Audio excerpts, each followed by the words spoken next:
Good evening, ladies and gentlemen. Welcome here to race number 11 of the fourth season of the Dark Horse Racing League, presented by Troy Lee Designs. As here today, we are at the Canadian Tire Motorsports Park, or as it's commonly known by its nickname, Mosport, as it plays host to the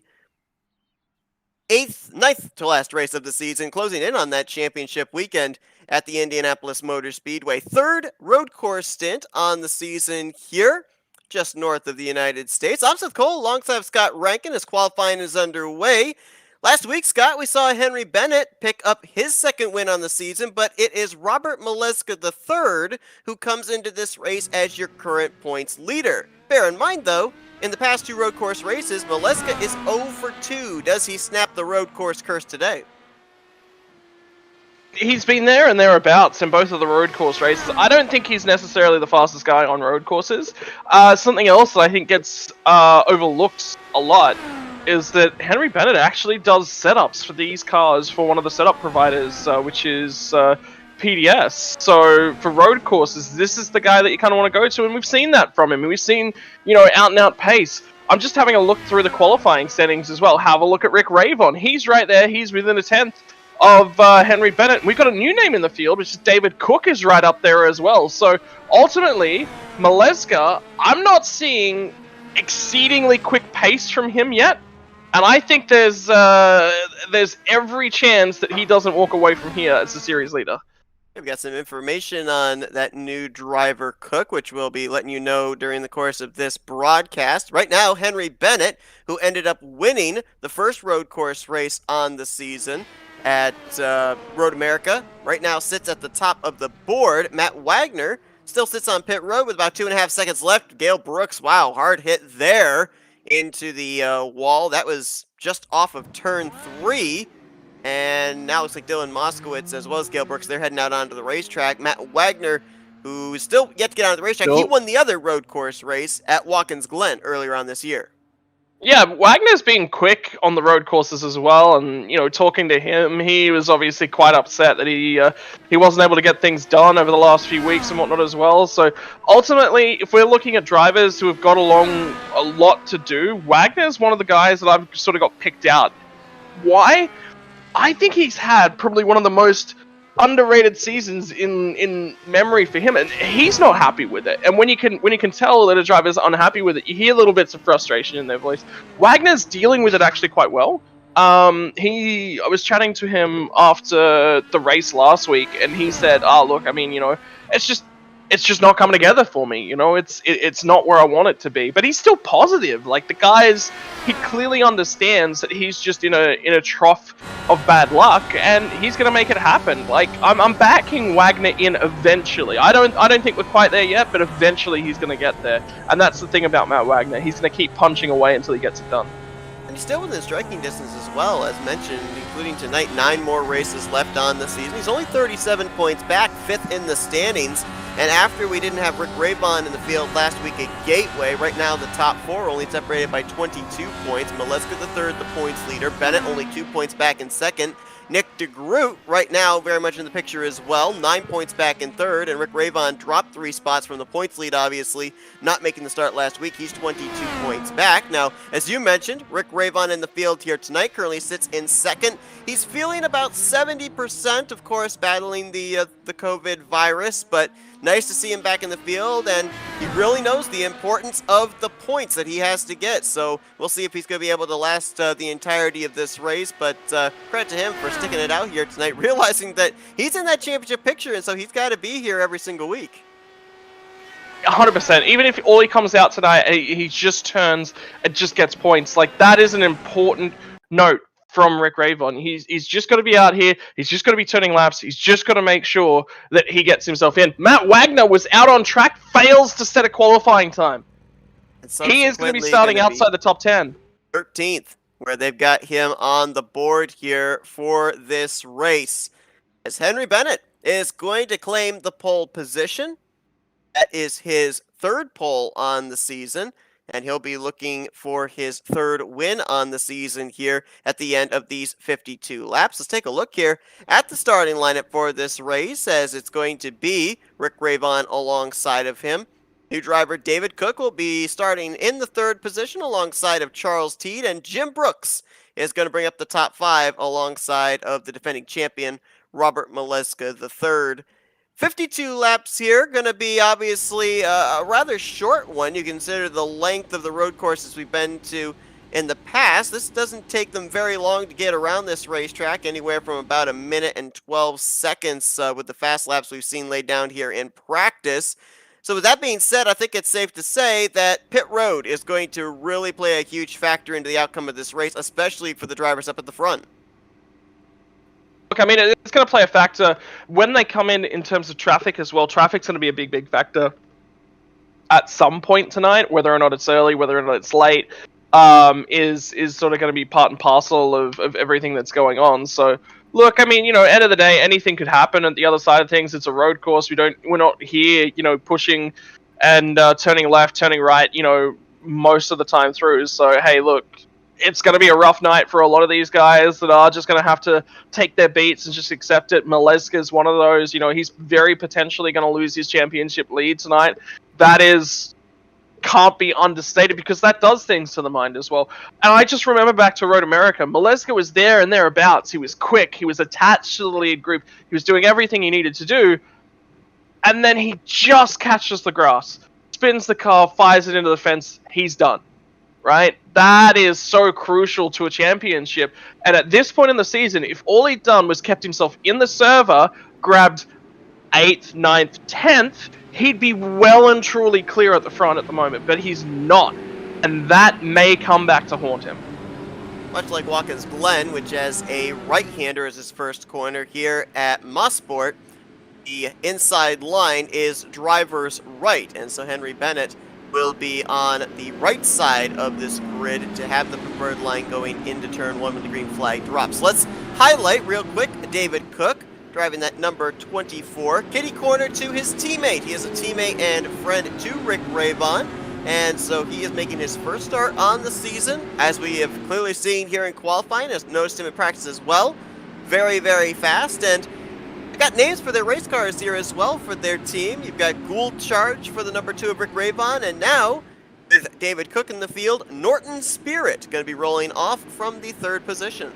Cool charge, Norton Spirit. I'm going to refer that. I like those guys. Raybon's just got that personality, so I hope that that Cook is much the same. And I mean, look at the cars. They're so similar.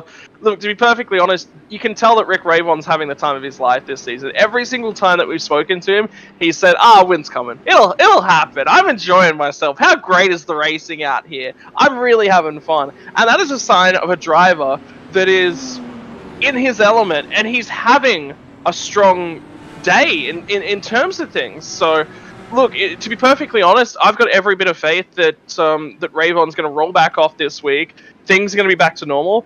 I'm worried for his stamina. That is definitely going to be where he falls down. Over a 50-minute race, I think, is where he's going to be weakest. He's certainly showed that he's good. He's quick over the single lap during qualifying.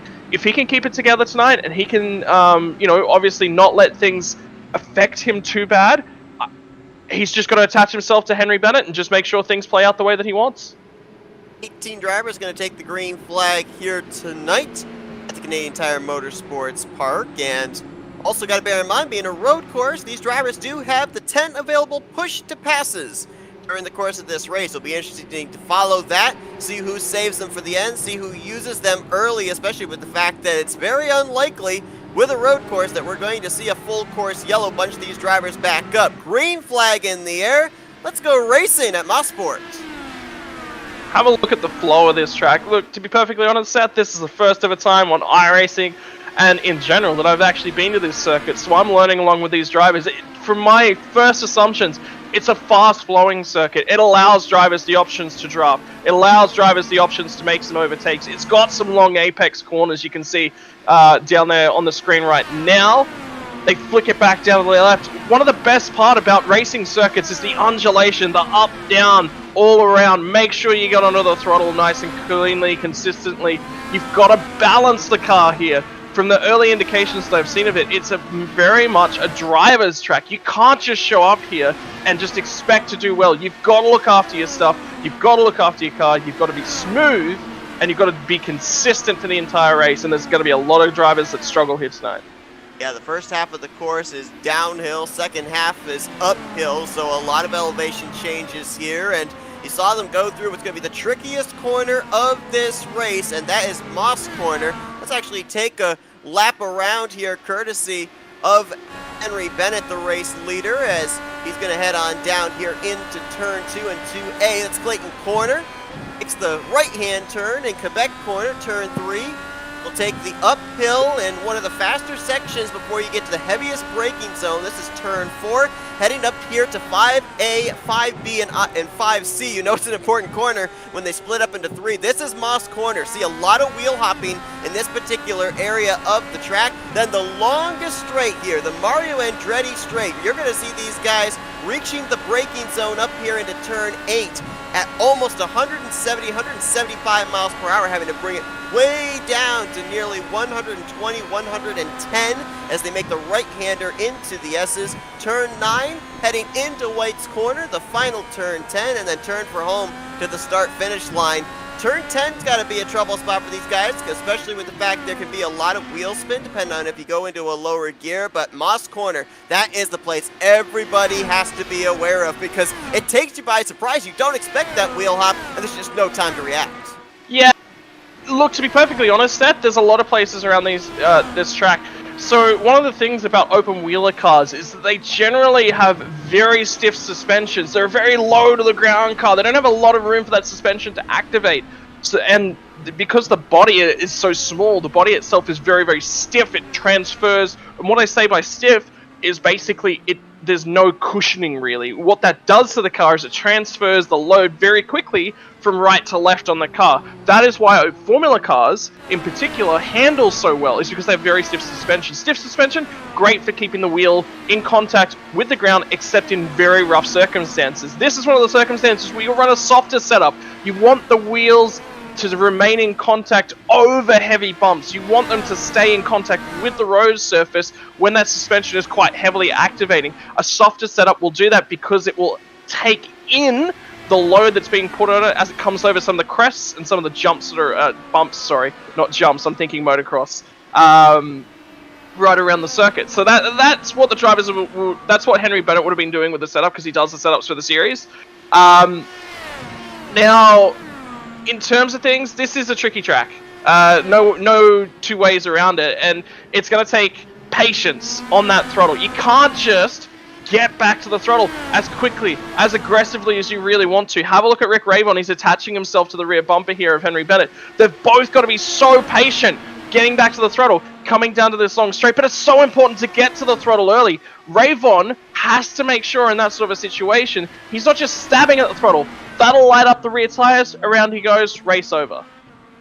So far, we've had 2 incidents down near the same vicinity. Charles Teed having trouble over in Clayton Corner, over in 2 and 2A, and Mike Tellier just had an issue over there in Quebec Corner, turn 3. This is a home track there for the Canadian Mike Tellier, who's hoping to do well in front of his home crowd, but a bit of a bumpy start here, 5 laps in.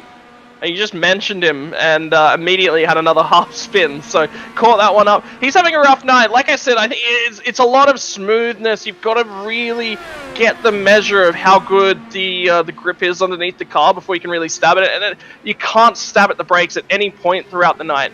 Actually, that's incorrect. I'm thinking more of like a stock car style braking analogy there. Formula cars, they've got high downforce and the low weight. Normally what that means is, again, in combination with the stiff suspension, they transfer weight around the car very, very quickly. So it gets the weight to the front of the front wheels very quickly when you jump on the brakes. That means you can actually stab a little bit harder than you normally would in other styles of cars on the brakes. With a GT, Tellier once again, taking the curbing. That's a car parked on the outside of the course. That's again Quebec Corner. We also saw Moss Corner claim Gary Corley just moments ago. Yeah, so with a higher downforce configuration and lower weight as well is very important, and a stiffer body, transfers the weight very quickly. You can actually, generally the braking pattern for these style of cars is heavy initial input and then bleeding off as you get lower into the speed. Whereas a GT car, something that's a little bit heavier, has a softer general overall layout and transfers the weight a little bit slower, and there's more weight to transfer. That initial pressure will be a little bit lighter, and then you'll bleed onto it as you get deeper into the braking zone. That weight's transferred over the front of the car. So that's just different ways that different styles of cars will handle the braking. And then, of course, you've got NASCAR, which, what's a brake? I know exactly. That's the question that I ask myself most of the time too, and doesn't even have to be a stock car. Boy, we got a lot of drivers having troubles. Eric Peterson just had trouble over in Moss Corner.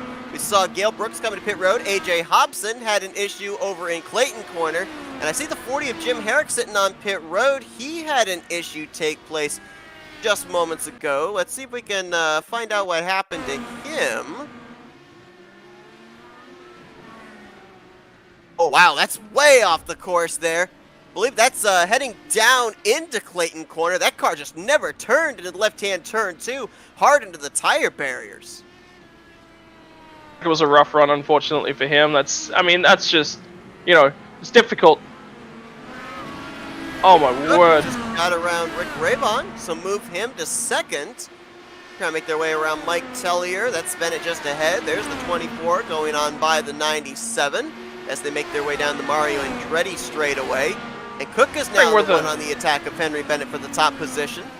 I'm wondering whether or not Rayvon's had an accident, because he's a long way. He was right underneath Henry Bennett's rear bumper just before, rear wing. He was right attached to that rear axle, so I'd say something's happened to good old Rick Rayvon. That or might be saving his stuff potentially here. Notice the 24 was long way closing back. in. Said, all right, you go ahead.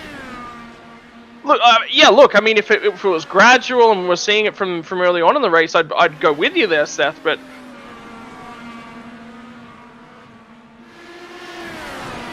I'm curious. At pit road, after the issues we've seen them have, Tellier, right now, as we saw, go a lap down on track, and Bennett just had an issue. It was before getting into Moss Corner, and he just lost the lead, drops from the lead back to third. Okay, so you might actually be right, Seth, because it was actually over the course of like a lap and a half that Rayvon fell off the back end of things. And it was a lap car that was causing the issue there, so... Look, I mean, you got to navigate traffic, you got to navigate them cleanly and consistently. I don't think it's really going to hamper Bennett too badly, because he's still attached to these guys, but he's lost somewhere in the realm of 3 seconds. 3 to 4, actually, it's a little bit more than that. It's closer to 5 seconds. Now trying to gather that ground back up. There you see him about maybe 4 car lengths off the bumper of David Cook as Rick Rayvon goes to the point. Was going to mention a number of drivers on pit road here in these first 10 laps, including Gale Brooks, Gary Corley. Brooks is still on the lead lap. Corley just fell a lap down. Oh, Mike Tellier with another issue. That's down into turn 2 again. Boy, Clayton Corner. That seems to be a trouble spot for a lot of drivers. It's a heavy braking zone because you're going downhill, carrying a lot of speed from that front straightaway off of turn 1. The car just wants to run on there, so you've got to brake a little bit earlier than you really think as well. These cars actually pull up relatively well, so look, there's a whole bunch of different things going on. Just having a look, I'm pretty sure the tyre compounds aren't going to play a huge... Oh no, wait, we don't have tyre compounds, it's the older style IndyCar. My mistake. These guys actually only have the 1 tyre compound throughout the race. If it was the newer IndyCars, there is 2 different tyre compounds to get them through the race. So, that's part and parcel of things. But obviously with the DW12, that's not so much of an issue. Charles Teed with an issue over there in Moss Corner. Again, though, the likelihood of a full course yellow coming out, slim to none with how spaced out the field is right now, and the likelihood that a car's going to be sitting in the middle of the track with oncoming traffic. So drivers that have mistakes here early, they've got to use the rest of this race to try and combat it and get a decent finish out of the day, as Mike Tellier on pit road. If you make a mistake late in this race, there's just no time for recovery. I'll see if I can quickly here be able to get the rest of the drivers. Nope, Jeff Heisong with an issue. That was, I believe, over in Quebec Corner, turn 3 for him. So drop him back to the 10th position. But Jimmy Drynan, Charles Teed, AJ Hobson, Mike Tellier, Gale Brooks, Jim Herrick, all those drivers, they've already been to pit lane to repair damage sustained in the first 10 laps of this race. And that's not good for those guys as well. 52 laps is the distance. We're just over a fifth of the way through this one. So 20% of the race done, and those guys are already struggling. From their perspective, they've now got a responsibility. They've got to back everything down, take it a lot easier. Mistakes. Here's what happens in a driver's mindset. Yes, you've got to be quick. You've definitely got to have that one-lap pace. Talking about one-lap pace, driving off the road, Rick Ravon.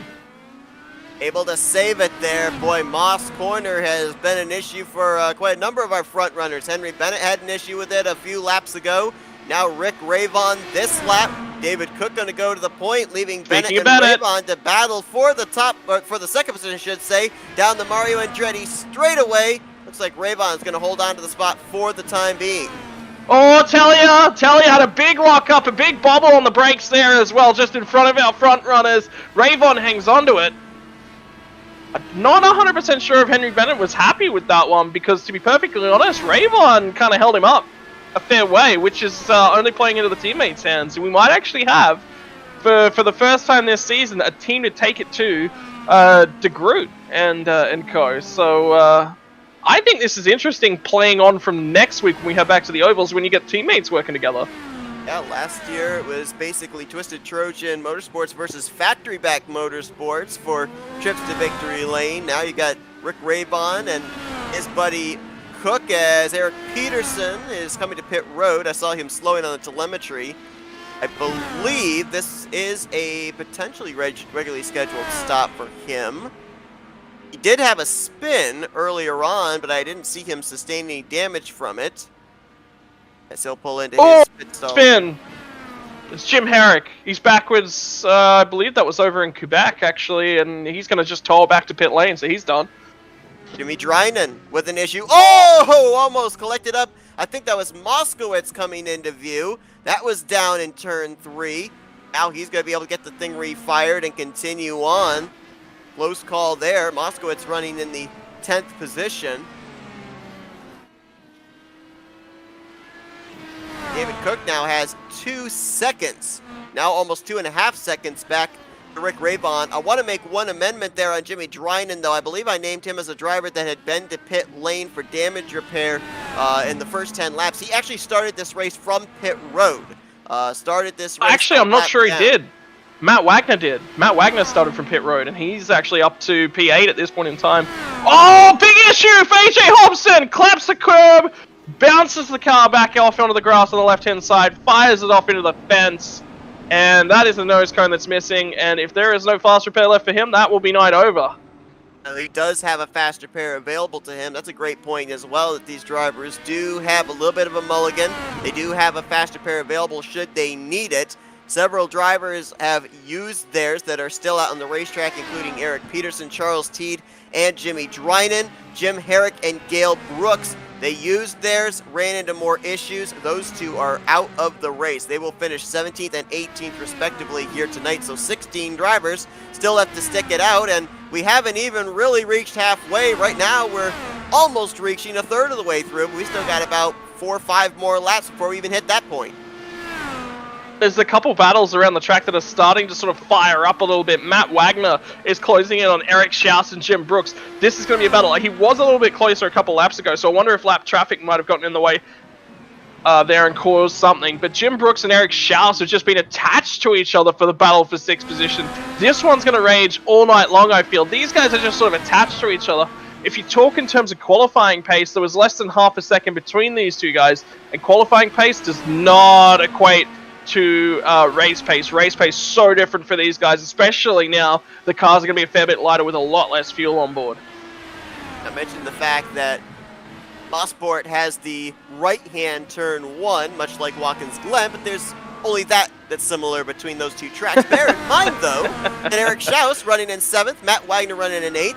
The two of them have something in common. They've both won at Watkins Glen. Wagner this season and Schaus last season. Well, that battle will rage. I'm sorry. Schaus did not win Watkins Glen last season. He was up front, ran out of fuel at Watkins Glen. He ended up winning at Pocono later on that year. Okay, there you go. So fix yourself up. Cover yourself up. Performed well at Watkins Glen. Let's call it that way.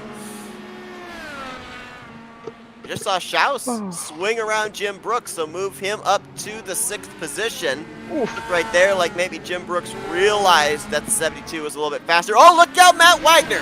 Car slow in front of him. I believe that might have been... I think it was both Jim Brooks and Eric Schaus, because Wagner's now sliced his way through both of them. He was 3 seconds off the back of these guys, and now he's in front. Not sure who that car was that was slow in front. Might have been the 7 of Gary Corley, actually, that had spun out in front of them, but fortunately was pointed the right direction, so they were able to get around him safely. But you're right. There's so much happening Matt Wagner on this taking track. advantage of that, moving up to the 6th position. And bear in mind, Matt Wagner, you point this out here at the top of the broadcast, did not get to set a qualifying lap. Started this race all the way back from 13th. So off in the background, Eric Schaus just ran wide at turn 2. Clayton caught the grass. I think he's managed to save it and pull it up. As he's going to not lose any positions on track. He will remain in the 8th position, but lose a lot of time to Jim Brooks, who he was battling for that 7th spot. And now Brooks, oh, actually, he's just slowing going through Moss Corner. Saw a huge decrease in speed. Oh, we got in trouble. Rick Ravon on pit road. No. Wow. Cook on pit Is that road as scheduled? well. That might be scheduled, though. That might be scheduled. Boy, I know how to hype up pit stops. My goodness. Made that sound like it was the big one at Moss Sport. It was the big one. It was Rick Ravon coming to pit road. That's Another a big car one. behind them. That, I Yeah, believe, that's is scheduled. Nick DeGroot.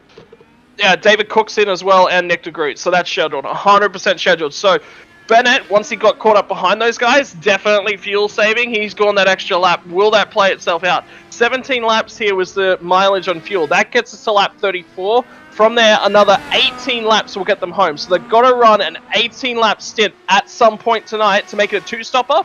Otherwise, it's going to be a splash and dash on that 3rd stop. Jim Brooks is in this lap. Eric Schaus is in this lap as well.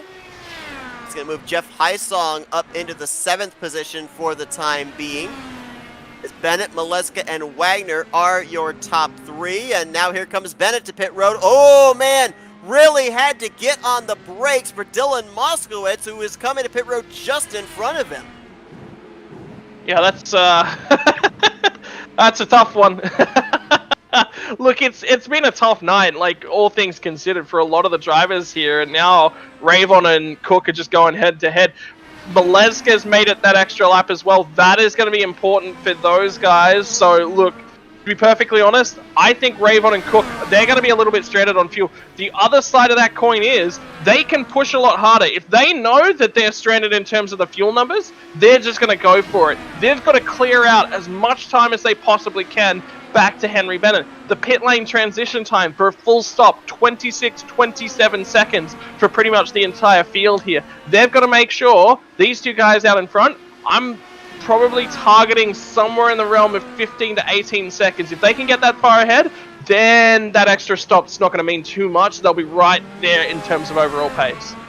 Hysong making his first pit stop of the day. As you saw the transition for the race lead there through turn 1 with Bennett coming off pit road. Rick Ravon goes back to the point. He's got David Cook all over him, though, for that position. And there you see Bennett back there. Now, if we look at our telemetry right now, it looks pretty even amongst the top 3 of the amount of time spent on pit lane, amount of time spent in their pit box. Not a lot of time lost, not a lot of time gained. I think this big gap you're seeing was the fact that what we don't see on our telemetry, but what we saw on our screen, was how slow Henry Bennett had to be on the access road, getting onto pit lane, having to wait for that car in front of him of Dylan Moskowitz. That, I mean, that's going to be a huge factor, and I mean, it's played out to the point of 1.5 seconds to David Cook ahead. Cook's made a little bit of a mistake on this lap, has opened up the gap now to Rick Ravon. It's out to nearly a second, but it's still close, and we've seen Ravon right here at Moss Corner struggling quite heavily, particularly with getting the car pulled up for 5A. That is going to be a huge factor as this night progresses. He's made mistakes there, and that is a big braking zone. Not really an overtaking opportunity, but if you show enough of a nose down there, it can force the car to have a bobble. And he made that move on Henry Bennett. He got aggressive with him down there. So ultimately, I'm expecting Henry Bennett to return the serve at some point and just show the nose at an awkward location, and Ravon's going to have to respect that. After the first round of green flag pit stops, 10 drivers are on the lead lap, with Rick Ravon showing the way. 20 laps about to be completed here at Moss Sport. David Cook in second. An exchange for the fourth position. Bennett third. Nick DeGroot just got around Robert Maleska the third. I believe that pass was made over in turn 10, the final corner, coming out of the front straightaway. So move DeGroot up another spot inside the top 5 and drop Maleska back to the 5th position. Just keep an eye on things. I think Wagner's closed about 2 seconds out of these guys. So right now, that doesn't mean a huge deal. But over the course of the entire race, that's going to be a massive amount. And I can tell you what, Matt Wagner has gone 1 lap longer than just about everyone else bar Maleska and Henry Bennett as well. So that's going to be a key factor for the race tonight. So I got to ask you, for those guys that decide to stay out that extra lap, now they could go the strategy of 17 laps for the second stint and then 17 laps for the final stint. Does that one extra less lap gain you any type of advantage except for maybe a little less time on pit road for fuel? I mean, well, it's not a little bit of less time on pit road for fuel, because if they have to come down for an entire one extra stop, that's 10 to 15 seconds they're losing for anything. So they can be a lot more patient. They can be a lot more cautious. Now, the one bad part about running that one extra lap is that your tire wear is going to be a little bit higher. But if you're fuel saving, generally that means you're a little bit more conservative on the tires as well. So ultimately, I don't think there's much of a difference, especially if you're attached to somebody's rear bumper. You can really use that draft to your advantage. Henry Bennett right now, in his mind, he's just watching the 2 guys ahead of him. He's got to remain quick. He's got to keep his pace in the same realm as those guys ahead of him. He can't just fall away from these guys. But if he can just stay attached, he can just keep an eye on them. Should something happen, he's right there to pounce. He's in the best position of the race. I think for both Maleska and Wagner, they're happy to let that happen as well. Charles Teed back to pit road, the 50 machine, and he's made the right-hand turn into the infield. Day done for Charles Teed, who had such a great run last week at Gateway, and looks like he will be finishing out the evening in the 16th position. Nope, correction, it will be 15th, as AJ Hobson just now retired from the race. He will be 16th in tonight's finishing results. And it's been a difficult race. It's been a race of what's the word? Of attrition? Yeah, that's the one. Yeah, it's been a race of attrition tonight. You've got to keep your car clean. I mean, we saw Tellier struggling, and Tellier's a good enough driver. He's been there. He's not been... To be perfectly honest, if I was out there and in the field, I would quite regularly probably put myself right about where Tellier has been most of the way through the season. It's a difficult track. It is a very difficult track, but it's fast and it's flowing, and if you can get that balance down, it's good. But you've also got to be consistent, and a lot of the drivers have been, they've been quick. They've had flashes of brilliance and flashes of speed here tonight, but Motorsport is just such a testing track, and you know, you've only got one real breath of fresh air on the whole lap. So look, I mean, these guys have got a tough ask ahead of them, let alone dealing with fuel numbers, let alone pace, let alone trying to make overtakes, dealing with lap traffic. There's so many different things that can just pop up throughout a course of a dark horse race. That these guys have done a phenomenal job to get as far through this race as they have, as close together as they have. These drivers still have about 13 to 14 laps before they even have to think about coming back to pit road. Rick Raybon continues to show the way. He picked up his first win under the Dark Horse banner back at Pocono, looking for his second win of the season and first at a road course, as he's got David Cook, his teammate, right behind him in that second position. Another 2.8 seconds back to the third place Henry Bennett. We're going to step aside for a quick commercial break as you'll watch this battle for the race lead. You're not going to miss a thing as we're going FRN side by side. Welcome, race fans. This is Paul Page, the voice of IndyCar. And today we're excited to present another IndyCar event brought to you by the Dark Horse IndyCar Series. From the Unzers to Mears, Foyt, and Andretti, now it's Corley, Peterson, Davies, Gardner, and T. You can expect high speed, incredible wheel-to-wheel action, and intense drama that you can only get in an IndyCar. So sit back and enjoy your favorite drivers from all over the world take the track. Dark Horse IndyCar drivers, start your engines.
Welcome, race fans. This is Paul Page, the voice of IndyCar. And today we're excited to present another IndyCar event brought to you by the Dark Horse IndyCar Series. From the Unzers to Mears, Foyt, and Andretti, now it's Corley, Peterson, Davies, Gardner, and Team. You can expect high speeds, incredible wheel-to-wheel action, and intense drama that you can only get in an IndyCar. So sit back and enjoy your favorite drivers from all over the world take the track. Dark Horse IndyCar drivers, start your engine.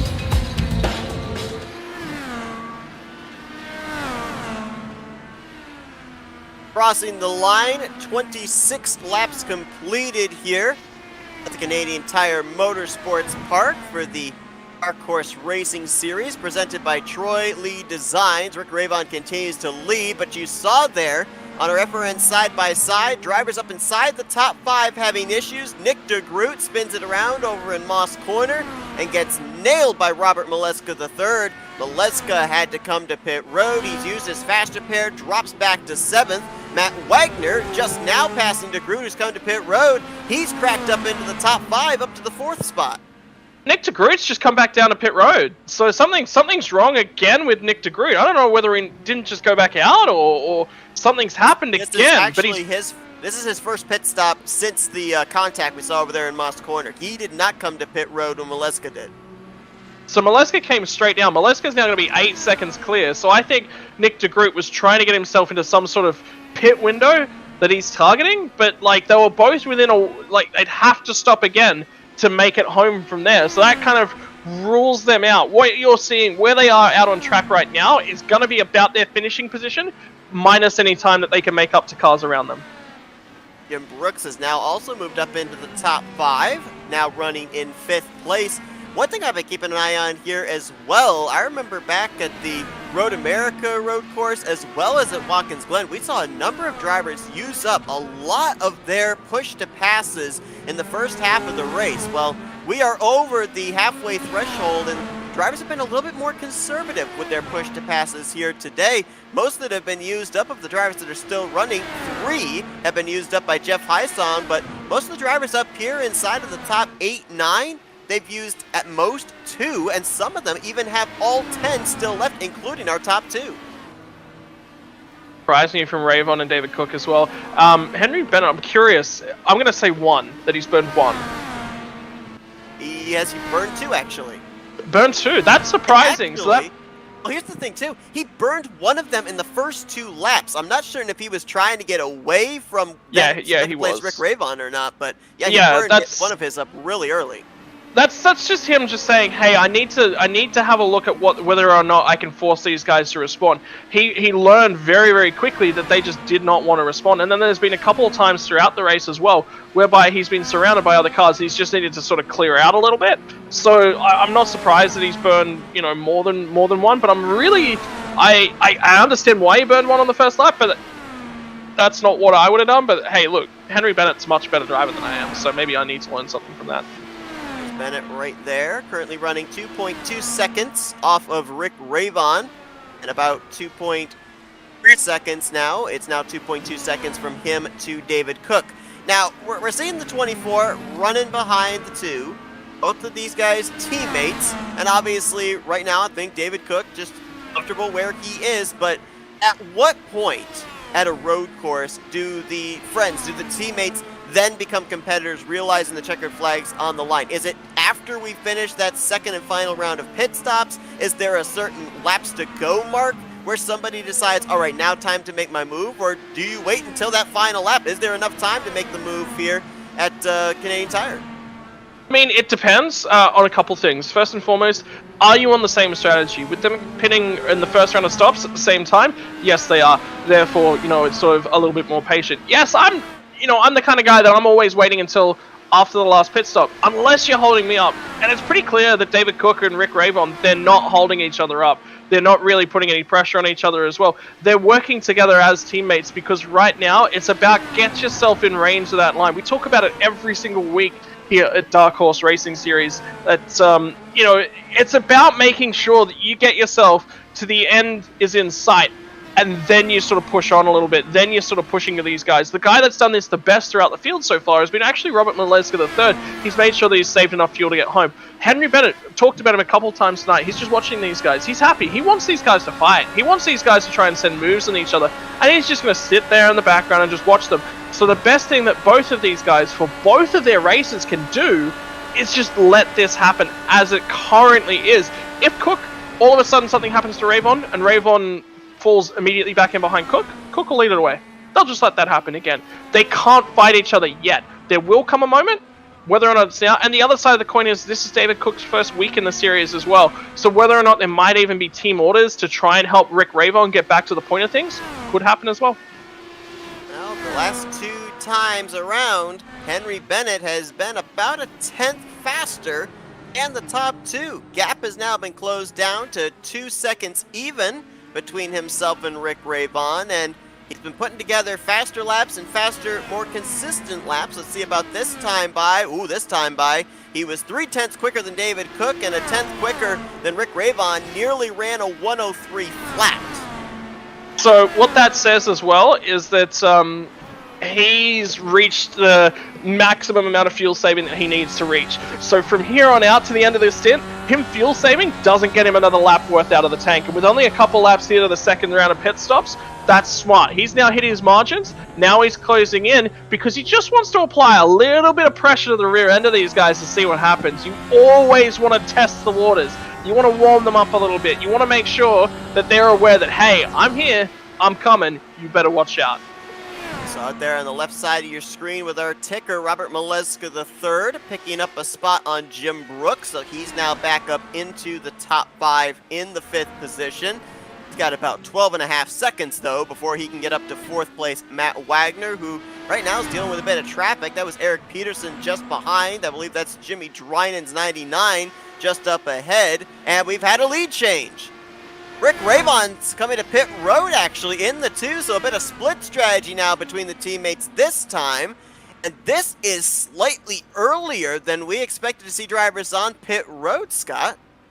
This is important. This is important. So a couple things that could be happening here. Rick Ravon has managed to find a gap within traffic out on the track, which means that where he feeds back out here is very important. He feeds back out right next to Jimmy Drynan. So that doesn't work out for his strategy play. Drynan will very quickly get out of the way here, and then all of a sudden Rick Ravon's got a clean track. He can run as hard and fast as he can.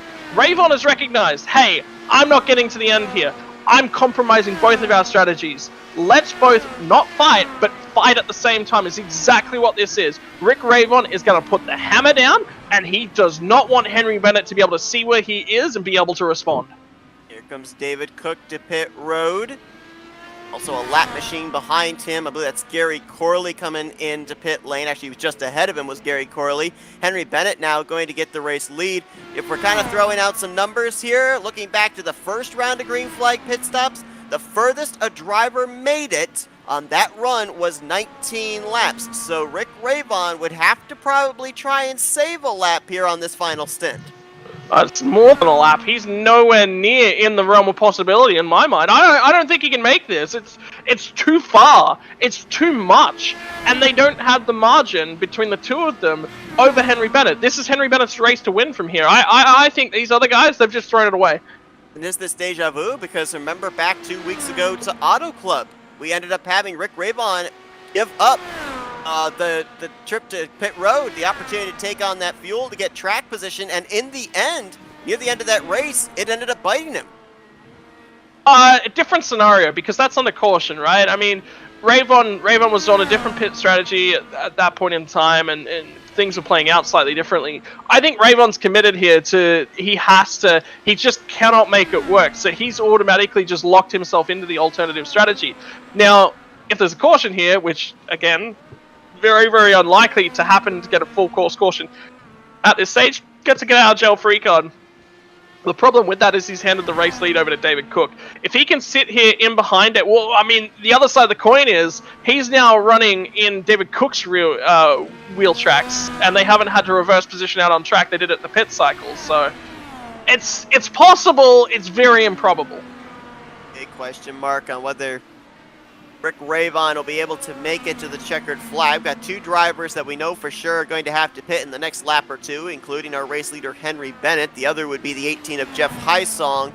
And there's a couple of drivers that are going to have to also pit before the checkered flag. Robert Maleska III and Nick DeGroot both pitted outside of the fuel window to be able to make it the rest of the way. And as you point out, there is your race leader Henry Bennett coming to pit lane. This time didn't have a slower machine or a lap machine in front of him when he came to pit lane, so it'll be interesting to see what the gap's going to be now between himself and the two teammates of Cook and Ravon. And have a look at the gap between Cook and Ravon as well. It's been 0.7 of a second. And remember that they reversed positions in that pit lane cycle, and Ravon was ahead by 2 seconds, effectively. Or it was 2.5 seconds over Henry Bennett. He's going to feed out right alongside these guys. That's them coming through turn number 1 right now. He's going to be ahead of him. Oh, wow, that's close, setting down into Clayton Corner. A little too close for comfort there, as swinging around driver's left. David Cook's going to go back to the top position, but Bennett is right there, and he's actually split the teammates up. Yeah, this is good for Bennett as well. It means he's sitting right in the middle of them. He can interrupt Ravon. He's in Ravon's sort of field of view. This is very, very smart from Henry Bennett, just by letting one of them to go. Don't let both of them go. It wouldn't surprise me. I think Ravon's going to burn a push to pass. Yeah, there he goes. Definitely a push to pass there, I think. And indeed he did, as he's now used 2 push to passes since we last updated. David Cook still has all 10, and Henry Bennett now is left with 6. A couple of guys that have really been using up their push to passes here on this second stint. Maleska III is now down to 3 push to passes, and Matt Wagner has used up a couple in the last few laps. He's now down to 5, so guys feeling that maybe it's the closest they're going to be around the competition, and using them at this point in time, saving just a few for the latter stages of this race. As we watch this battle here amongst the top 3, only separated by less than a second and a half. I want to remind you all that our starting grid and finishing results here tonight brought to you by LMCgear.com, your one-stop shop for all your motorcycle, camping, and backpacking needs. Specializing in camping gear that is ultra lightweight and compact, making it perfect for carrying on your motorcycle or in a backpack.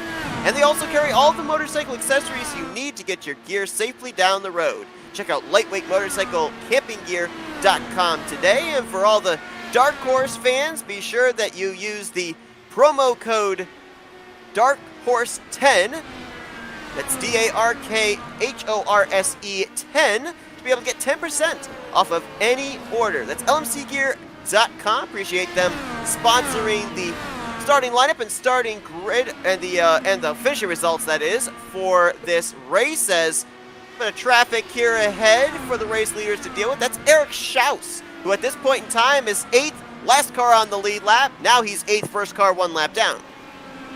Yep, and have a look at the pace from both Henry Bennett and Rick Ravon. Both of them have started to fall a little bit off David Cook.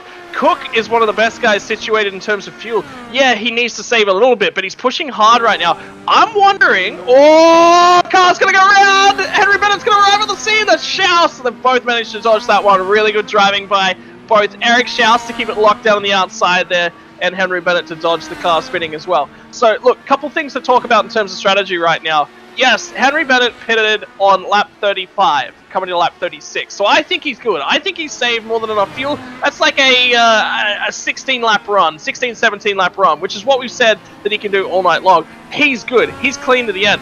The 2 guys ahead of him, they have got to put the hammer down. They're nowhere near in the realm of fuel conservation. They've got to go for it. And for my liking, if you have a look at Henry Bennett, he's only 3 seconds off of this battle. He's still way too close. This race is Henry Bennett's to lose at this point in time. Maleska the third just left behind the pit road. That's a regularly scheduled stop for him. Dylan Moskowitz just lost it in front of Henry Bennett. I don't know what's happening right now, but Henry Bennett, every time he comes up in a lap car, they've all of a sudden just seem to no longer be able to hang on to the thing. That was, I believe, over in Dylan turn Moskowitz. 3. Over in Was, Quebec yep. corner. And you gotta wonder, how is that affecting Henry Bennett's lap times then? Because I would assume he's having to bail out of the throttle, make sure he doesn't run into that spinning car in case they come back in front of him. And that's losing him time to these top two, which I know he would love to be up here pressuring these guys not to be able to save fuel. Well, I mean, they can't, right? They know that they can't. Bennett knows that these guys can't save enough fuel. It's not even a question mark, which is why you've actually seen Rayvon and David Cook reverse their positions at this point in time. It's because Cook has an option to go to the end. Rayvon does not. So Rayvon has to bail out. Rayvon got past, and he's nearly a second distant. Immediately put the hammer down. He's got to go for it. The pace has come up, which is why you've seen Henry Bennett start to really close back in. But then at the same time, Henry Bennett's actually not losing time to Rick Rayvon. He's just closing in very aggressively on David Cook. Let's crunch the numbers here a little bit. I believe the target number that you said of a driver coming to pit road and leaving pit road somewhere around 34 seconds that they would lose. If things stay the way they are, let's say Rayvon can't make it on what he's got in the tank. If he comes to pit road, he's going to drop back at least to the 4th position, maybe to 5th, depending on where Robert Maleska the third would be at the time. Right now, he's hovering around 34 seconds behind the race leader. It's going to be a little bit less than that. It's going to be somewhere around the 20 second to 25 second mark. So he's going to pop back out safely into that gap. But he's also pushing on. David Cook's got a responsibility here for Rick Rayvon. He's got to hold Bennett up because this is actually a fight for the effective race lead once Rayvon's pit strategy has sort of finished itself off. And I have a feeling that Rayvon right now is punching through those push-to-passes like you wouldn't believe as well. Also remember that Henry Bennett not only looking for his 3rd win on the season and 2nd at a road course this year, but also eyeing the big picture of taking the points lead into next week at the Milwaukee Mile. Came into this race only 2 points behind Maleska the third, and right now running 2 positions ahead of the 91. And that's so important, is to go into, especially at Milwaukee, such an interesting track, can be very, very difficult to get overtakes done. The draft and the aero wake effect is so strong at that track that, you know, it's going to be difficult for these guys to get control of the field. So this is important for Bennett's championship hopes. And this is, look, if Rick Rayvon wanted to select a week to get a championship ally on board, I think he's picked the right one. I would agree with you, who right now is under fire from Henry Bennett for that 2nd position. And just remind everybody here as well, obviously the Indy cars don't use the classic NASCAR point system. They use the IndyCar system, so 2 positions does not mean 2 points that Bennett has over Maleska. Right now, I believe Bennett has actually led a lap, but let's assume that neither of those drivers have led a lap. With where they're running right now, Bennett would be the recipient of 35 points, Maleska would be the recipient of 30. So that is 5 points that Bennett gains on Maleska, so he would have at least 3 points over Maleska heading into next week. Okay, well, let's also throw another spanner in the works, and let's say Rick Rayvon can't make it on fuel, which we're both confident he can't, right? Right. So let's shuffle him back to 3rd place and shuffle Bennett up 1 extra position, and I can guarantee you that Henry Bennett has led a lap, so he gets the bonus point there. So there's some extra points to throw into the equation. If things then, let's get to the end of the race, Rick Rayvon slots into P3 and Henry Bennett picks up P2. That is the championship lead. And it may be a moot point now. Maleska on pit road, and this cannot be a regularly scheduled stop for the 91. No, this is regularly. This is regularly scheduled because remember he's out of sequence because of the accident with DeGroot. Right, but he also, I thought, made a pit stop just a few laps ago. Really? Okay, all right. My apologies. So this is interesting. Not exactly sure what. He did. You're right. You're 100% correct. He was in the pits on lap 39. So this is an extra stop, and he's already burned his fast repair. I'm really confused about that. I mean, what would have led to him having to make that extra pit stop? I'm guessing it's... Oh, his front wing was 5 kinds of messed up and 6 kinds of sideways. Ah. course, this is definitely a track where you need that downforce, especially, I would think, over there in turn 2. We've seen a lot of drivers have issues there with Clayton Corton. Yeah, it's actually Clayton Corner. He's just run wide at Clayton Corner, spins the car on the grass, and fires it into the inside barrier after collecting the outside barrier. Actually, sorry, it's just the outside barrier. And it's on lap 41. So that is huge. That is a huge points chunk that he's going to lose to Bennett. And again, to your point, he's back into 9th.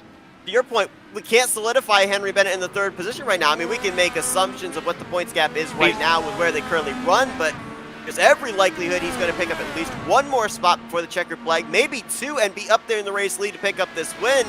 And when I was crunching the numbers with where Maleska was at the time, with Bennett in 3rd and Nick DeGroot in 5th, if they finished that way and then they moved respectively up, if Rayvon and Cook come to pit road, then it's +8 for Bennett if he finished 2nd, then +15 for Bennett if he finished with the race win. So it just continues to increase. Yeah, it's not looking good, and that's a big margin. He can't afford this, Maleska, because he's got. I think there's another road course left in the overall margins as well. So look, I mean, you're gonna have to keep an eye on things. This is not good for Maleska's championship hopes. Last season, by this point, he had basically one hand on the trophy. He was so dominant. He was all over things. Not the case at the moment. That margin to Henry Bennett is only 2 points in the championship. So this is definitely, basically, Maleska would have to finish the position immediately behind and have led a lap, and that's just not going to happen from here.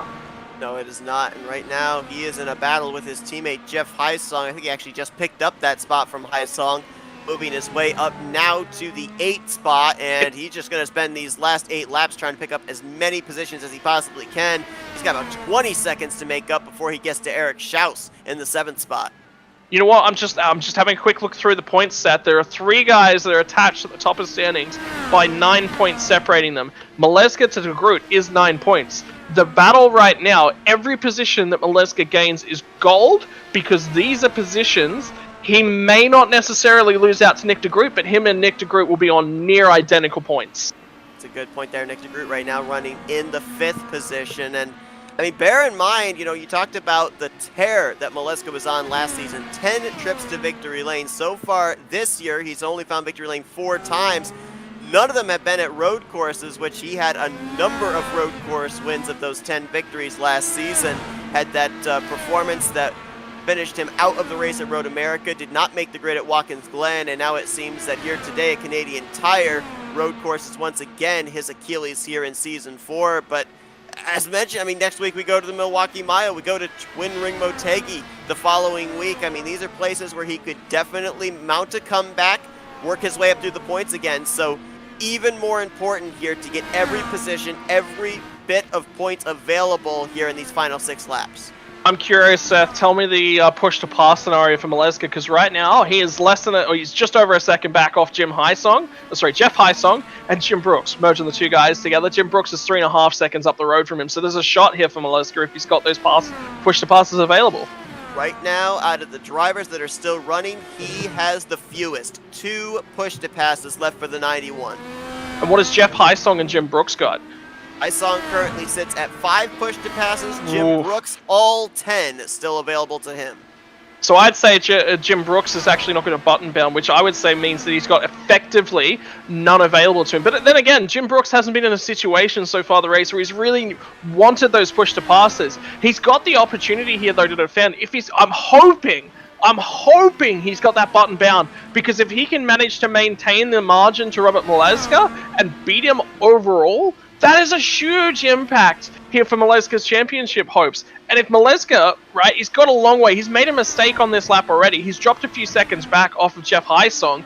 Highsong's just gunning it away from him. There's an opportunity here for Highsong to gather up onto Jim Brooks. If they fight and they hand the positions back over, that is the difference between 2nd and 3rd in the championship for Maleska at this point in time. We mentioned the fact that he's really kept his nose clean here today, which has played a big part into him running as well as he is, but he's also laid down some really fast lap times and some very consistent lap times. Matt Wagner has been the driver that has worked his way up through the field the most, 13th to the 4th position right now for that 11. Pit road to 4th position. And it's about consistency for Matt Wagner. He hasn't put a foot wrong, and that's really what it's been about. He's driven quick, yeah, sure, but he's driven consistently. If you have a look at pretty much every other driver in the... Yeah, I knew that was coming from Raven. Yep, I wondered when. We had him projected about a lap and a half short. And this will be interesting to see where he pops out in relation to Matt Wagner. There's an opportunity for Matt Wagner to go toe-to-toe here and potentially grab another spot, and this could just basically signal potentially the death of Ravon's championship hopes. Wagner's 10 seconds, less than 10 seconds back, and coming out of pits runs you all the way down to turn 3 before that momentum loss actually finally catches back up to you. If it comes down to those two in the battle for the final spot... Wagner's in as well! He is indeed. I was going to say, he had 4 push to passes left. Rick Ravon had 8, so Ravon would have the advantage, but Wagner on pit lane. And again, this has me perplexed because I had him good to make it the rest of the way. Yeah, I'm starting to... David Cook's in. Here comes Cook. Okay, here's a possibility. All right, and I know that this is something that happened to me in last year's Watkins Glen race as well, where I saw drivers hitting a lot sooner than I was expecting they were. At Watkins Glen, we saw drivers be able to stretch it pretty far in the early stages. That's because they had the benefit of draft. Later on in the race, because they had no draft, the pit window actually got smaller in terms of the number of laps they could run. Is that what we're seeing here? That all these guys are running out there with no draft, nobody to be able to create a slipstream for them? That's taking and using up a lot more fuel, and what we were originally thinking was the fuel window of 17 to 19 laps early on has shrunk to maybe 13, 14, 15 laps that they can make it. I play devil's advocate. I want to say yes. Now, I do want to say yes in the fact of an oval standpoint, but this isn't an oval. The clutching, the ability the drivers have to save fuel around a road course is so much stronger because there's so many more corners that you can clutch on your way down into them. The time loss on a road course as well is much, much smaller. And it means a lot less with longer lap times. Like what stage do we do just over a minute lap times? I think it's about Pocono's the only one, and you're on the gas for so long at Pocono that again, it's not a huge margin that you can really save fuel. So look, I think Bennett might be the only one that can make it home out of these guys, and ultimately Wagner might not be as dead in the water as I thought. De Groot's only 10 seconds back distant off of him, and importantly, Maleska has lost time. Maleska has lost a boatload of time to Haisong and Brooks. Right now, back in the 9th position is Maleska, and his last lap time, 106.0, Seth. 106.0. That's 3 seconds slower. He's at risk of losing another spot to Eric Peterson. I'll tell you what, if Henry Bennett is saving fuel, then good on him, because right now, with seeing the 2 and the 24 dive into pit road when they did, Henry Bennett, by my calculations, is half a lap short.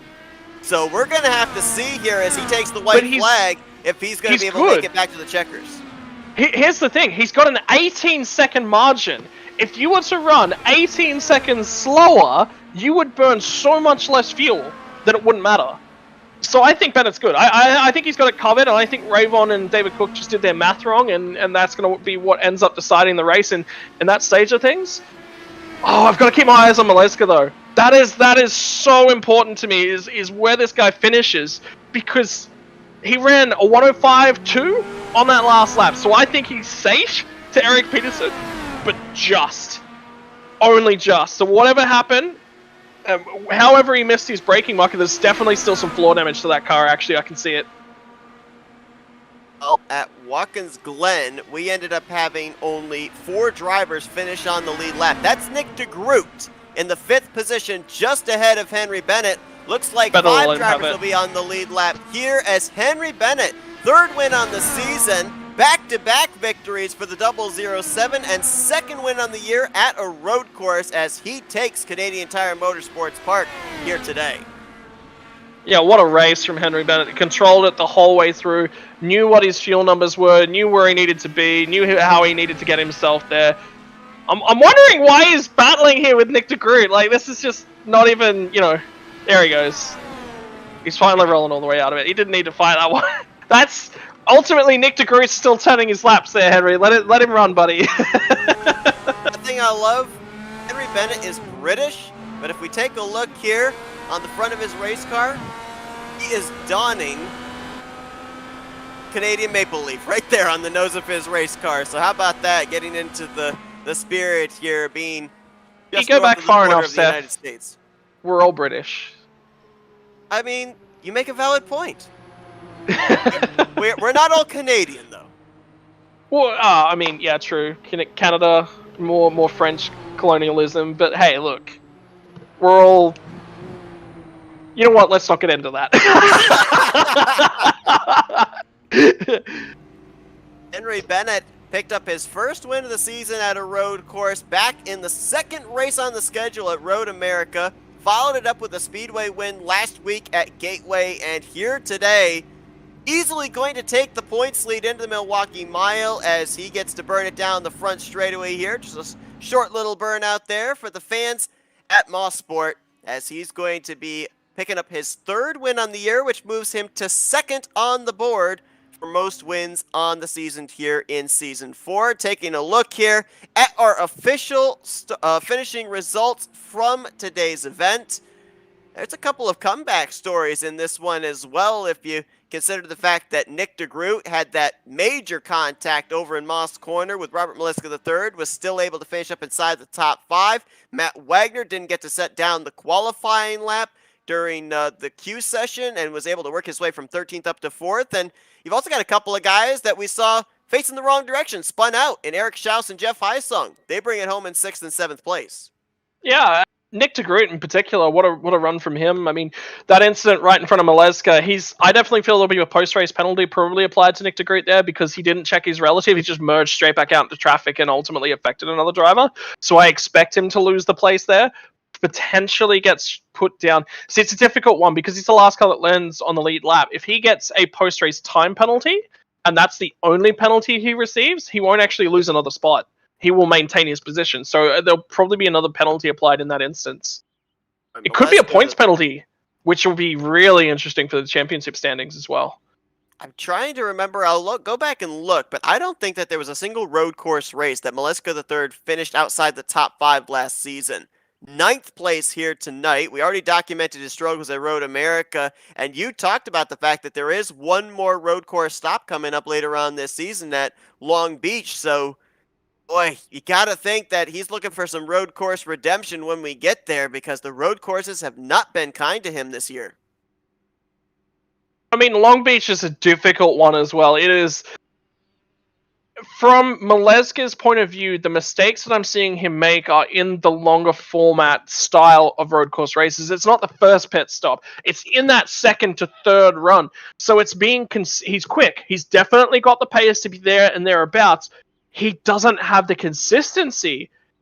And that is just a mind-blown style of effect, because this is the guy that won so many races last season. This is the gold standard in terms of how many times he's won within a season, right? This is the guy that if you're going to say, hey, look, I need to beat somebody, I need to come out here and I need to be as quick and as consistent as, it's Robert Maleska. He was leading the championship come here tonight, and mistakes are what's cost him. Not small mistakes either. When you look at, now you take away 2 road course races and 2 major mistakes at road course races, guy would be comfortably leading the championship, no questions asked. But those are 2 major mistakes that have ended races for him from a champion. Well, not ended races, but being very close to ending races in both aspects. So that's huge, and that's something that he's really got to all of a sudden settle back down, and he's got to pick up the pieces, man. Goto Motegi, this is a guy he's got a lot of work to do, because he cannot afford another finish like that at Motegi. Absolutely. Oh, sorry, at Long Beach. Saw down to 14th place Mike Teller. He was the last car to finish. Teed, Hobson, Herrick, and Gale Brooks finished out of the race. And I'm just going to bring this up. I know that this has no reflection on the drivers, because I guarantee you they have turned laps here in the past at Canadian Tire Motorsports Park. But there are a lot of new tracks that were added to the schedule here that were not on the schedule back in Season 3. So I might have thrown these guys a little bit of a curveball in that respect, but And again, too, it's a road course. You never know what's going to happen. Sometimes it's your day, and sometimes it isn't. And if you have a good day, you want to keep the momentum going. If you have a bad day, you just look to next week to try and mount a comeback, get back those points that you may have lost. But how about a driver that turned his first laps in a dark course race car here tonight? Let's see if we could talk with our third place finisher, David Cook.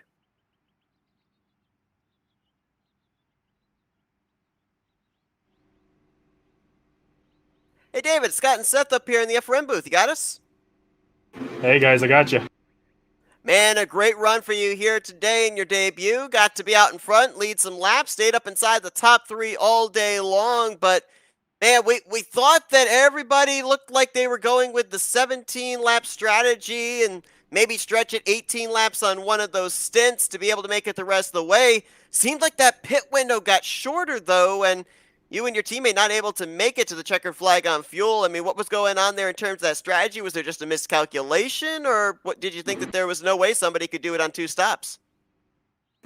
Yeah, we just got the calculation wrong. I think early on when we saw him back off, I think we probably should have followed what he was doing, but I think we wanted to try to stretch it out a little longer. And unfortunately, it didn't really go our way. I was able to get one more lap good to Rick, but he just beat me on speed there and got into second, and he had an awesome run.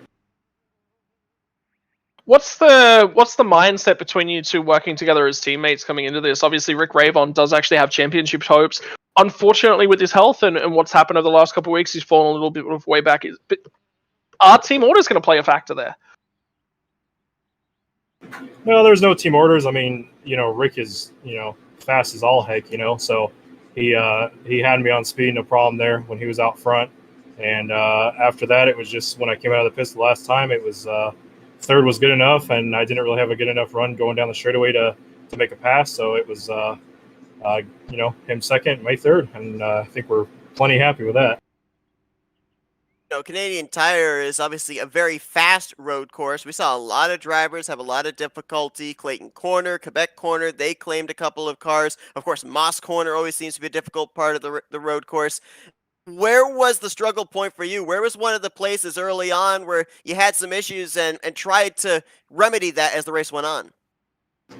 Yeah, probably Quebec Corner for me. It was very twitchy, especially on the opening laps there, and it almost caught me out a few times. So it was just really working on that corner for me, making sure I didn't make a mistake and loop the thing and make a big idiot out of myself. But I think we did okay after a while there. Just made a few fine adjustments to how I was doing my steering input into the corner, and after that, we were okay.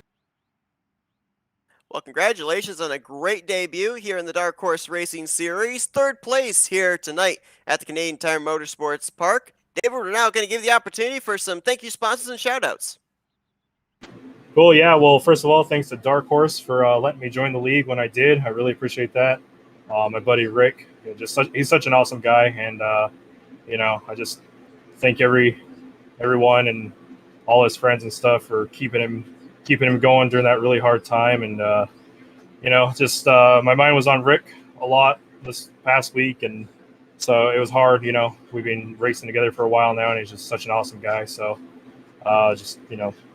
thanks to everybody. Well, David Cook's debut results in a podium finish, P3 here at Mosport. Congratulations, David, on a great performance there from Morton Spirit. Looking forward to seeing what you're able to do when we head to Speedway next week, a short track at Milwaukee Mile. Awesome. Thanks, guys. And thanks for the awesome commentary, too. Appreciate you. And let's see if we can now dial up his teammate who finished his second place. Nice to see him back in the field here tonight. Let's talk with Rick Ravon. Hey, Rick, Scott and Seth up here in the FRM booth. You got us?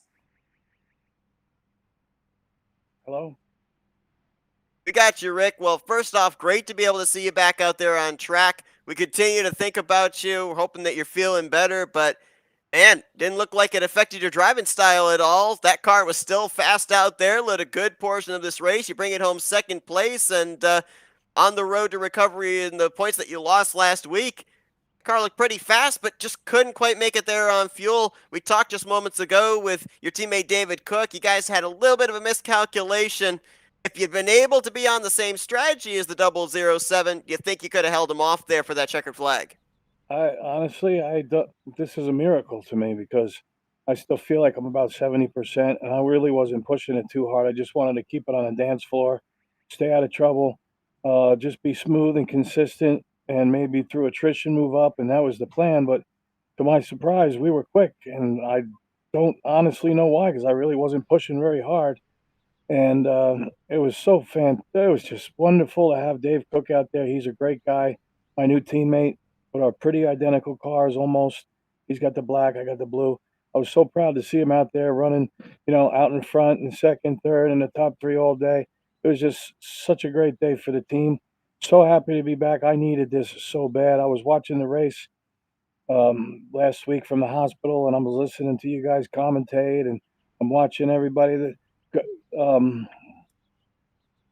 Gateway is usually a really good track for me, and I was very disappointed because I figured we had a top three in us, at least, if not maybe a win. You never know. But they're so good and they're so quick here, and it was really hard to watch from the hospital. But I'm sorry if I'm forgetting one of your questions. I'm a little bit out of it. Mate, look, Seth and I both said to each other prior to the broadcast, it's so good to see Rick. Like, you're just such an iconic part of this series to us because you were always so full of that energy. And it was, I think you broke both of our hearts last week when we heard you won in the race and what the reason was behind it. So, talk to us about the road to recovery this week. It's been a long week. At what point did you say, yeah, I can definitely do this race? Well, got out of the hospital because the oxygen level came up, and so I didn't. They were thinking of sending me home with oxygen, but I said I really don't think I need it. And I walked around and walked around, and we're waiting for the levels to drop, and they stayed. And they said, "Okay, you know what, Mr. Avon, I think you're going to be okay. We can release you without the oxygen." And I says, "Thank God." And then Monday night, these guys, thank God, God bless them, they threw up a practice session. And that, for me, even though I was very, very weak and a little dizzy and just out of it, I said, I got to get back in the groove, man. I got to get back on the horse. I got to get out there and get a rhythm going and just get back into it, man. I just got to do it. This league is too important to me. It's probably the best league that I've ever been involved in as far as the quality of competition and the way it's run and just all of it, man. Dark Horse is amazing, and to be up there and leading the points, even just for a few races, is an accomplishment. And I'm so happy to be here. I was so happy to get back into it and to get some laps under my belt. I think at that point I said, well, if the recovery continues, even if it's a little bit, by Tuesday, I'm just going to relax on Tuesday. But Wednesday, I got to get back out there, get the rhythm going, and just I'm on steroids, I'm on this, I'm on that, and it's helped me get through the race. Hopefully by next week, maybe I'll be close to 100%. I hope so. But I just had such a blast tonight. I knew we weren't going to make it. I don't know how Henry does it. I really don't. I got to watch his in car and how he stretches it and stretches it. We don't have the option to turn the boost back or anything like that to help us. So it's short shifting and it's clutching and stuff like that. And he stayed out 2 or 3 laps more than us, and I said, "Wow, I don't know how he does it. It's just he's amazing." That was a fantastic job, 2 in a row for Bennett. I watched him last week. That was an amazing win. So proud of that guy, handsome Henry Bennett, I call him. And he came back from adversity last week. Very, very impressive. It's good to see him get his 2 in a row. But man, we're still in pursuit for that championship. I'm just hoping for the best.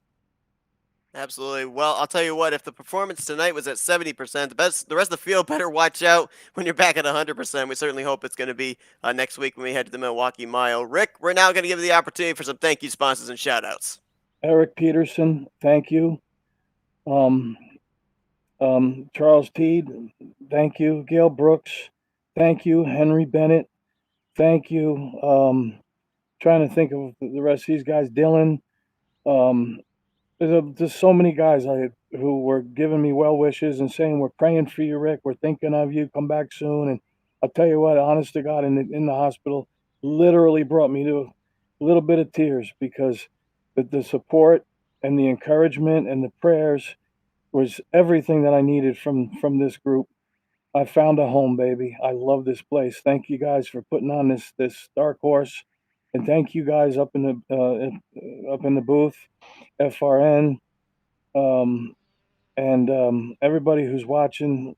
All the guys who race clean, the courteous guys who are courteous to the leaders, and this is just it's run right, man. I've been doing this a long time, and this is the best league. It really is. I'm so proud to be a part of it. Dave Cook, I love you, man. Thanks for hooking up with me. I think we're going to have a lot of good days ahead. And last but not least, the Lord Jesus. I love Jesus with all my heart, soul, mind, and breath. And if it wasn't for the Lord, getting me through this, I don't know what, I mean, I was in pretty bad shape, man. I couldn't breathe. I couldn't think. I was passing out. I couldn't catch my breath. Didn't know what to expect. And the Lord brought me through this. Thank you so much, Jesus. Thank you. Well, here tonight, he brings it home. Second place, the Canadian Motorsports Park. I sounded Australian for a moment there unintentionally. I'm so sorry, Scott. Anyway, Rick No. Have another crack. Go again. Let's do it again. Australian accents, everybody. Canadian. Anyway, Rick Raybon, P2 here tonight at Mosport. There, I'll say that in American accent. Is it time for me to introduce our winner? Can you? It's so good to have you back, man. I actually kind of want you to do it. Heck yes, let's do it. I know it sounds cliche, but what the heck? Let's just say it. The man, the myth, the legend, ladies and gentlemen, handsome Henry Bennett now with 2 in a row under his belt, and here he is. Henry, fantastic job. The one issue is we aren't able to get Henry for post-race interviews. Yeah. Well, he got the introduction of a year. Maybe it's like the summoning. He'll show up next. Anyway, it was fun. Well, great run, Rick. We hope that you continue to get better. Be great to see you back at 100%. Continue to get better, man. We're thinking of you. Thank you so much, guys. I love you guys. You're awesome, both of you guys. Thank you. We love you, Rick. I do. I love that man. He is Absolutely. he's just a gentle, kind, loving soul. It hurt me. It physically hurt me knowing that he got COVID. He's just such a good person. He's such a big part of this league and such an important part of this league. And to miss out on having him last week at a track that he loves as well was just heartbreaking, man. And it hurts me listening to him in pain like that because again, he's such a gentle, loving, kind man. Anyway. Yeah, definitely. I agree with you 100%. I mean, obviously, 2 things that we're looking forward to. We're looking to the road to recovery for him physically, and we're also looking forward down this home stretch of maybe seeing the road to recovery of him getting back up there to the top of the point standings as well. That's what he had before he was hit with COVID. We saw him lose the points lead since he couldn't make the grid last week and subsequently dropped to 4th in the point standings.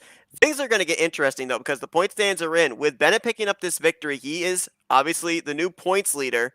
But now it's 32 points back to Maleska, 33 points back to DeGroot, 34 points back to Rick Raybon. 2nd through 4th are separated by only 2 points. And all 3 of those guys, 2 former champions and the former points leader, they are going to be gunning for Henry Bennett down this home stretch.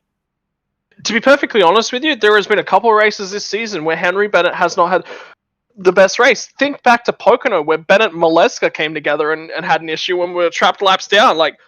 Those guys had probably one of the worst races on memory for Henry Bennett. Robert Maleska's just had a whole series of those. You can say Pocono, you can say Road America. Now you can add Canadian Tire Motorsport Park into that as well.